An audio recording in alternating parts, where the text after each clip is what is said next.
पिछले पार्ट में आप लोगों ने यूरोप में राष्ट्रवाद के बारे में पढ़ा था, जिसमें हम लोग चर्चा किए थे कि राष्ट्रवाद की उत्पत्ति किस प्रकार हुई, परिभाषा क्या होता है, और इसके साथ साथ हम लोग नेपोलियन बोनापार्ट के बारे में कुछ चर्चा किए थे।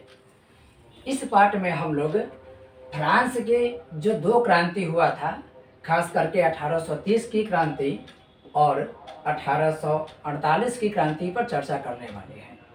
देखिए, फ्रांस में कुल 3 क्रांति हुआ था।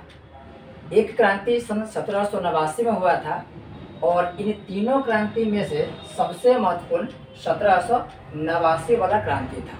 लेकिन 1789 की क्रांति की चर्चा हम लोग 9th क्लास में पढ़ चुके हैं। 10वीं क्लास में हम लोग 1830 की फ्रांसीसी क्रांति और 1848 की क्रांति पर चर्चा करने वाले हैं। उससे पहले हम लोग नेपोलियन की चर्चा करेंगे। जैसा कि पिछले पार्ट में आप पढ़े होइएगा कि नेपोलियन बोनापार्ट फ्रांस के राजा था और लुई 16वां के बाद फ्रांस की गद्दी पर नेपोलियन बोनापार्ट बैठा था। नेपोलियन बोनापार्ट एक अच्छा राजा था। इनके शासनकाल में जनता के विकास अच्छा खासा हुआ था, लेकिन नेपोलियन बोनापार्ट का पतन सन 1815 ईस्वी में हो गया था। 1804 में जब नेपोलियन राजा बना था तो वो जनता के पूर्ण अधिकार दिया था और इतना ताकतवर राजा था जिसकी वजह से वह आसपास के क्षेत्रों को भी जीत लिया था, जिसकी वजह से फ्रांस के अगल बगल के देश इससे नाखुश था और बहुत सारे देश मिल करके नेपोलियन बोनापार्ट को युद्ध में पराजित कर दिया। एक युद्ध है जिसका नाम है वाटरलू का युद्ध, और इस वाटरलू के युद्ध में बहुत सारे देश के सेना मिल करके नेपोलियन बोनापार्ट को पराजित कर दिया था। जैसे एक उस समय देश हुआ करता था प्रशा, तो प्रशा देश, इसके साथ साथ इंग्लैंड देश, रूस देश और ऑस्ट्रिया देश, ये सब मिल करके एक युद्ध किया फ्रांस के विरुद्ध। उस युद्ध का नाम दिया जाता है वाटरलू का युद्ध। यह युद्ध सन 1815 ईस्वी में हुआ था और इस युद्ध में नेपोलियन बोनापार्ट की पराजय हुई। फिर ऐसा कहा जाता है कि नेपोलियन बोनापार्ट को एक द्वीप है अफ्रीका के बगल में, सेंट हेलेना द्वीप, इसी सेंट हेलेना द्वीप पर नेपोलियन बोनापार्ट को रख दिया जाता है, जहां पर इसी द्वीप पर इनकी मृत्यु हो जाती है। नेपोलियन बोनापार्ट के मृत्यु के बाद पूरे यूरोप पर मेटरनिक का कब्जा हो गया, यानी पूरे यूरोप में मेटरनिक का दबदबा हो गया, क्योंकि नेपोलियन इससे पहले एक महाशक्ति के रूप में था, लेकिन नेपोलियन के पराजय के बाद यूरोप में जो एक महाशक्ति के रूप में उभरा वह मेटरनिक था। और नेपोलियन बोनापार्ट के पराजय में सबसे महत्वपूर्ण भूमिका मेटरनिक को ही माना जाता है। कि मेटरनिक कौन था? यह मेटरनिक ऑस्ट्रिया देश का राजा था। ये ऑस्ट्रिया का राजा था। जब नेपोलियन बोनापार्ट का पतन हुआ तब पूरे यूरोप में एक युग का दौर आया और उस युग में नेपोलियन सबसे प्रभावशाली व्यक्ति रहा। तो इतिहास में यह प्रश्न पूछा जाता है कि मेटरनिक युग कब से कब तक था। तो नेपोलियन के पराजय के बाद सन 1815 से लेकर के 1848 तक का जो समय काल था उसे इतिहासकारों ने मेटरनिक युग का नाम दिया। ये प्रश्न पूछे जाते हैं, मेटरनिक युग कब से कब तक था? तो 1815 से लेकर के 1848 तक था, क्योंकि पूरे यूरोप में इसी व्यक्ति का दबदबा था। अब हम बात करेंगे आज मुख्य रूप से 1830 की क्रांति के और 1848 की क्रांति के। देखिए, यहाँ पर एक लिस्ट दिया हुआ है कि सन 1789 में जो फ्रांसीसी क्रांति हुआ, उस फ्रांसीसी क्रांति के बाद फ्रांस में कौन कौन व्यक्ति राजा बने, ये क्रमबद्ध दिया हुआ है। जैसे जब सन 1789 ईस्वी में क्रांति हुआ था तब फ्रांस के राजा लुई 16वां था। लुई 16वां के शासन से जनता परेशान था और बाद में इसी राजा को जनता द्वारा हटा दिया गया, यहाँ तक कि इनका हत्या कर दिया गया। लुई 16वां और उनकी पत्नी को फ्रांस के जनता मार दिया गया और जनता के सहमति से एक व्यक्ति राजा बना था, नेपोलियन, जिसकी चर्चा अभी भी है। नेपोलियन के बाद जो राजा बना था वह लुई 18वां बना था। लुई 18वां के बाद चार्ल्स 10 बना था। चार्ल्स 10 के बाद लुई फिलिप बना था। ये सब राजा के नाम ध्यान रखिएगा। आज हम स्पेशल बात करने वाले 1830 ईस्वी क्रांति के बारे में। तो देखिए, नेपोलियन बोनापार्ट जब पराजित हुआ, नेपोलियन का जब पतन हो गया, तो नेपोलियन के पतन के बाद फ्रांस पर लुई 18वां राजा बना। लुई 18वां चूँकि इन देशों के सहयोग से बना था, इसलिए इनका विचार और इन देशों जैसे कि प्रसा, इंग्लैंड, ऑस्ट्रिया, रूस, इन सब के विचार जैसा था। यानी कि एक शब्द में कहे तो लुई 18वां के काल जो था वो जनता के लिए अच्छा नहीं था। जिस तरीका से नेपोलियन बोनापार्ट जनता को अधिकार दिया था, वैसा अधिकार लुई 18वां के शासनकाल में जनता को नहीं मिल पाया। बाद में लुई 18वां को भी हटा दिया गया शासन से। 1830 ईस्वी के जो फ्रांसीसी क्रांति हुआ था, वह क्रांति चार्ल्स 10 के विरोध में हुआ था। यह प्रश्न दीर्घोत्तरी में पूछे जाते हैं क्लास 10th में, और यह प्रश्न लघुत्तरी में पूछे जाते हैं। तो देखिए, 1830 के जो फ्रांसीसी क्रांति हुआ था वह चार्ल्स 10 के विरोध में किया गया था। चार्ल्स 10 के विरोध में यह क्रांति हुआ था, इसके पीछे बहुत सारा वजह है। जब चार्ल्स 10 फ्रांस के राजा था, तो राजा बनने के साथ ही उसने 4 नए कानून जारी किए, 4 नए कानून बनाए। वो 4 कानून में से एक था, इन्होंने क्या किया, मीडिया यानी कि प्रेस पर प्रतिबंध लगा दिया। जब किसी देश में मीडिया पर प्रतिबंध लगाया जाता है, तब वहाँ के राजा निरंकुश हो जाते हैं।